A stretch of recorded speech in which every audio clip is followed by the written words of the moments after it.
In 3.4, we're going to talk about multiplying and dividing for solving equations. So just like in the last lesson, we talked about the addition and subtraction property of equality, we're going to talk about the multiplication and the division. So the multiplication and the division properties of equality, which states that if A equals B, then if I multiply A times C, then I must also multiply B times C to keep the equation in balance or to keep it equal. The multiplication property of equality. Same goes with division. If I take A divided by C, I must take B divided by C to keep the equations in balance. So using those rules, let's solve the problem x divided by 3 equals -6. So right now, I'm taking x divided by 3. Now, I know I have to get that x alone, and I have to get that 3 to the other side. But if I'm dividing x by 3, how would I get that 3 to go away? Well, I would get that 3 to go away by multiplying x divided by 3 times 3. Okay, because if I multiply x divided by 3 times 3, those 3's would just cross out and I would just get x. But I know that if I multiply one side by 3, I also have to multiply the other side by 3. So -6 times 3 is -18. So I get x equals -18. Again, to get a variable alone, just do the opposite to it that you are currently doing to it. So if you're currently adding, we subtract to get it alone. If we're subtracting, we add to get it alone. And then in this case, with this video, we are now dividing, so I have to multiply to get it alone. So if I take 18 equals -3y, and I want to get that y alone, well, right now I'm multiplying it by -3. So to get rid of the -3, I'm going to divide by -3, which is going to cross those out.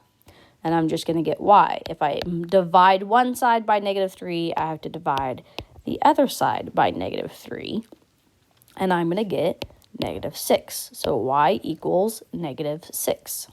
Let's do one more where there's a fraction and you're going to have to use your reciprocal rules. Okay, so right now I'm taking -4/5 times x. So because I'm multiplying x times -4/5, I would need to divide by -4/5.